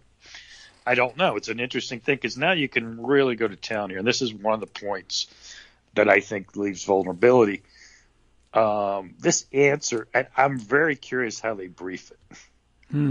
Okay. Are they really just going to say, well, he just questioned the results? I'm just asking questions. He was just asking questions. Right. Because he did much more than that, as we know. Sure. He said it was a fraud. He said he wanted a landslide. He said that Georgia stole it from him. That he said all these certifications were phony. He said that Mike Pence should overturn the election. Yeah. So are they going to actually take this on? Because, you know, what's his argument that the Senate, the Republican senators want to use that jurisdictional one. Yes. So they can not have to say, what's obvious, you know, a finding that's not obviously true, that he was just exercising his First Amendment rights. He did much more than that. He called the Secretary of State. He pulled in the Michigan legislative leaders. He brought in the Pennsylvania legislative, basically telling them, please overturn the election results in violation of federal law and the Constitution, as well as obviously state law there. And his oath of office. I mean, you could say that's a First Amendment protected activity, but I would think that even if you think it's a First Amendment protected activity to basically urge illegal activity, unconstitutional activity, I don't think that's relevant to whether you can be convicted and removed and disqualified from office. Is this supposed to be state action against your speech argument for a private citizen? Because then you're back over there. But if the president does it, does he have that argument? You mean protection against that argument that you can't state action, impeach and convict me under the constitutional provisions of impeachment and conviction because that would violate my First Amendment rights? No. I don't think it applies. Not only not as president, but just not in an impeachment proceeding. State action here is not removal if he was still in office and disqualification. Mm-hmm. It's basically putting you in jail, fining you.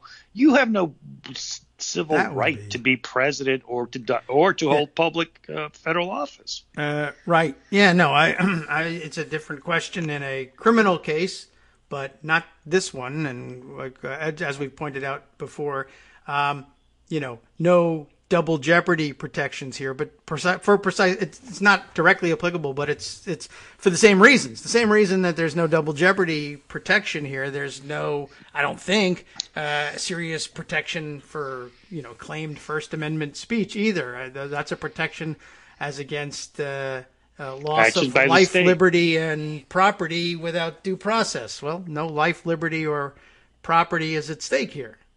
Right. I mean, I don't think there is a recognizable constitutional right to hold federal office. If so,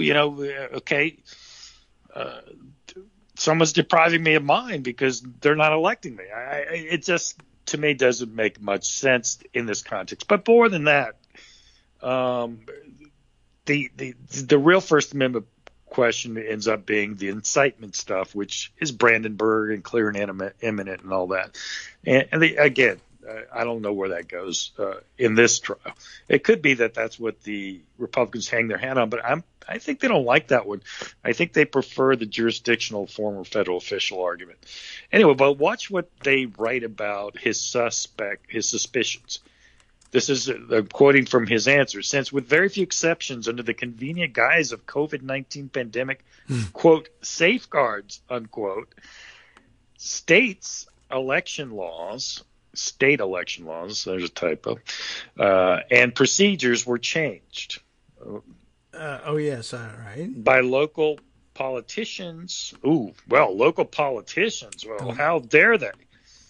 Right, can't or have that. Judges without the necessary approvals from state legislatures. Okay, so there's the Wisconsin that case. Necessary approvals from state legislatures argument.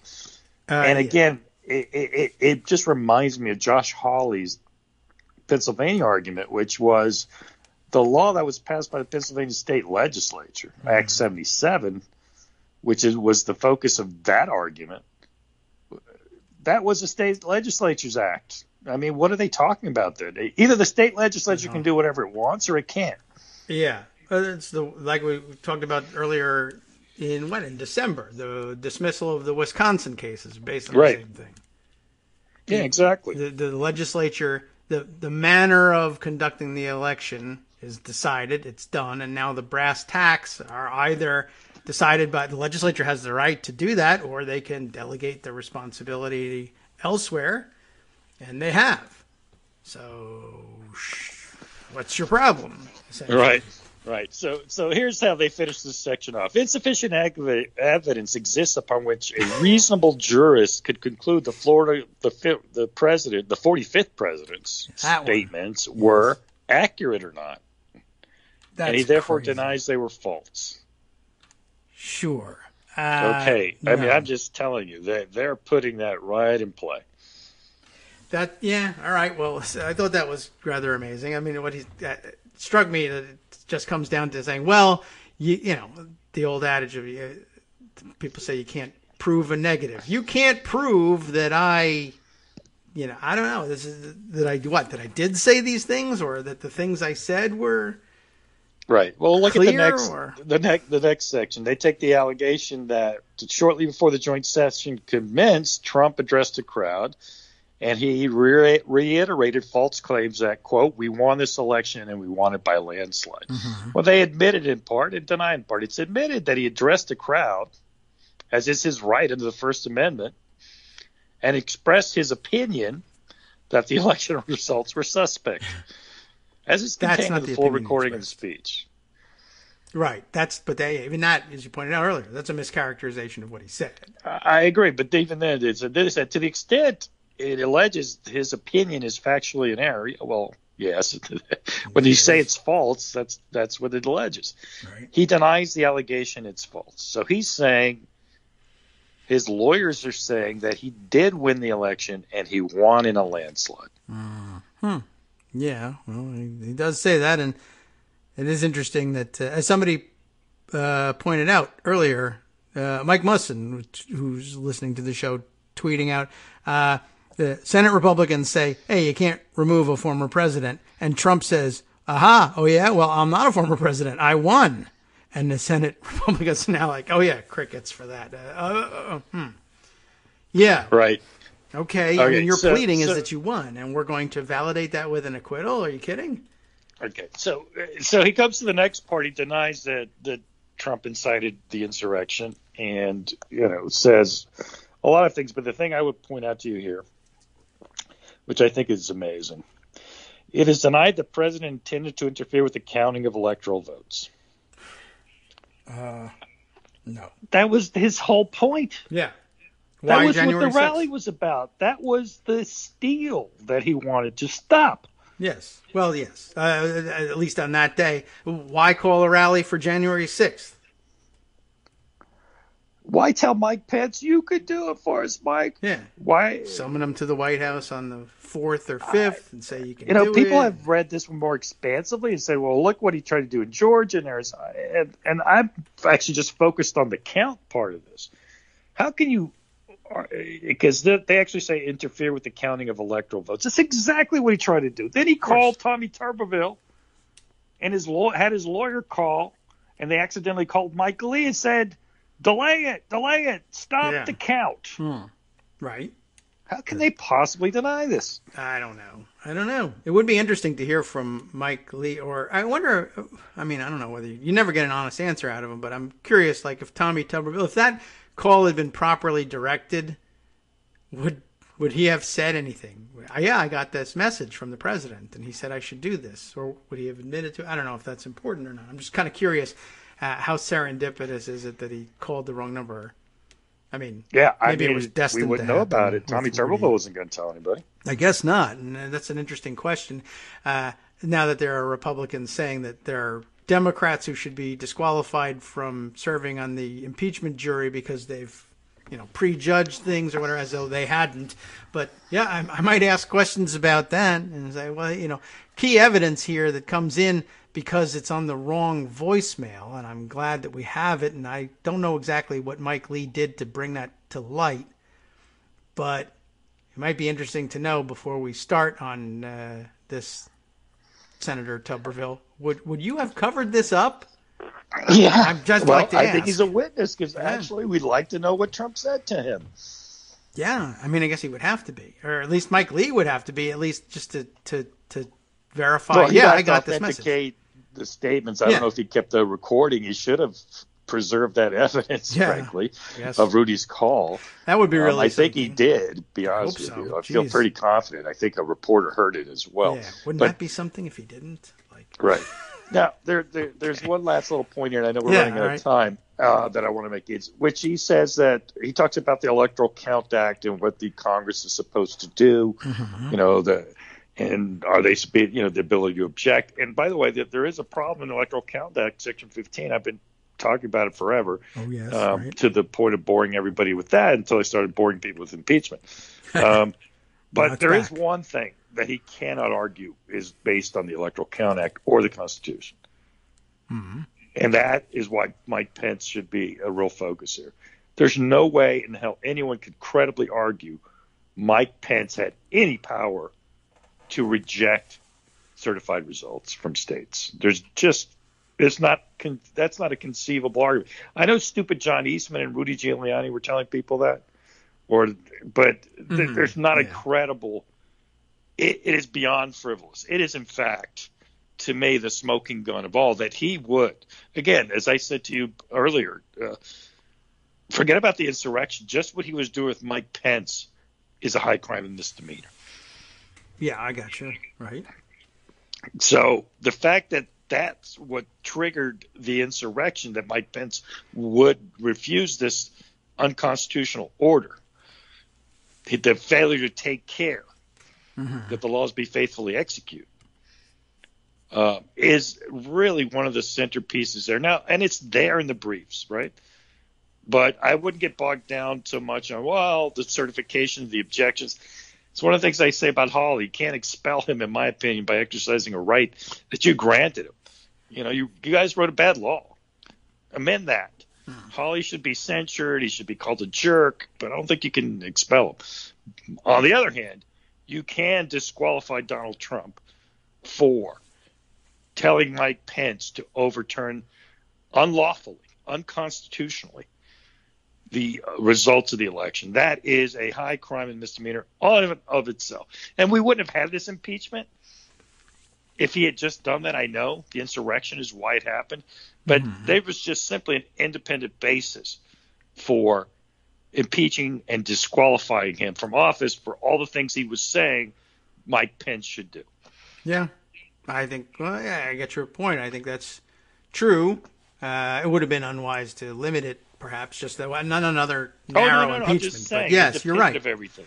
Right, true. Although, I guess we could also reserve the right to just do it all over again on that basis. But yeah, all by itself, you're right. The idea that that the President of the United States would specifically call the Vice President in to instruct him that he had this authority and this ability and that he should do it is, it's, how do you characterize it as anything but a total abandonment of commitment to faithful execution of the law and the Constitution.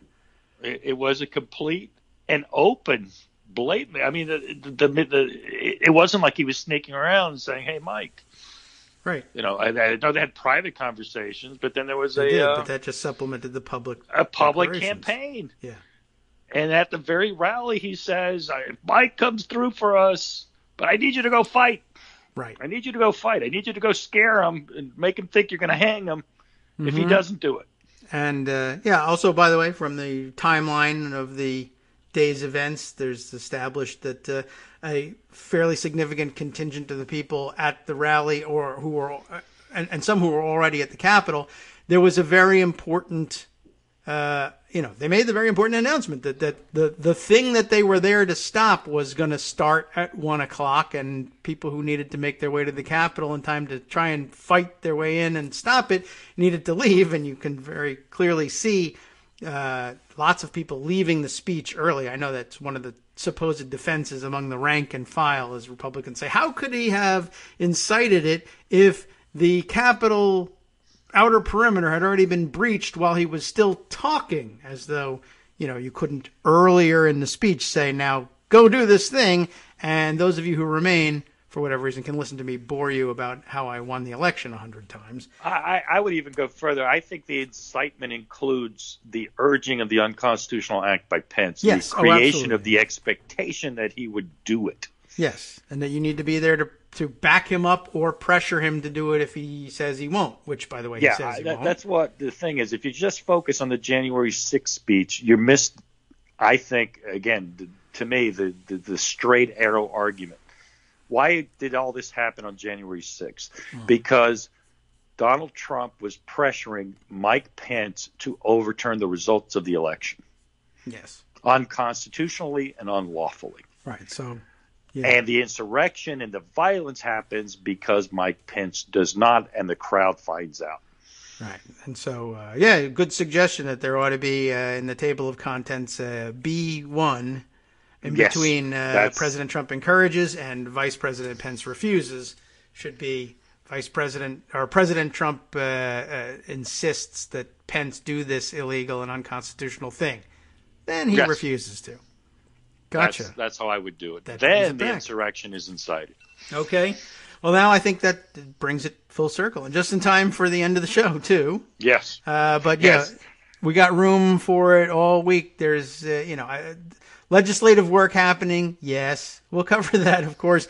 But it's best to. This is complicated and in depth, and we ought to spend the time between now and the start of the trial doing it, and that way you will be fully prepared for how large the disappointment will be if the House managers insist on doing this all on the Senate floor and not developing this record. We'll develop it for you so you can know what you're missing. And I don't know. The more informed you are, unfortunately, the more disappointed you'll be in the end. But I don't know. You'll handle it better next time, next insurrection. I don't know. I don't know, but at any rate, everyone knows my frustrations. But I like talking through it because I do think that the documents raise some interesting points. I think so too. We appreciate you doing it, and we'll keep the door open, right through the end of the impeachment trial if necessary. And into the next one. It might be 3 days at this rate, but we'll see. Well, hope against hope. And tell your senators that you want it done that way, too. There won't be a second bite at the apple. There's not going to be an effective secondary investigation. And even if there is, if it happens years from now, what difference will it make? I don't know. Don't Iran-Contra this to death. Okay. Thanks, Armando. We'll check in with you again soon. Time now for us. Later. Thank you. Of course. Thank you for coming by. Time now for us to turn things over to Justice Putnam for the West Coast Cookbook and Speakeasy next. One thing I will throw in at the end here. A ceremony of sorts in the Capitol Rotunda today for Officer Brian Sicknick, the Capitol Police officer killed in the attack. Officially speaking, it is known as lying in honor as opposed to lying in state, but it gives us another opportunity to insist well ahead of time, I guess, that there can never be any sort of state funeral for Donald Trump. Can you imagine him lying in state in the Capitol he assaulted? From networksradio.com.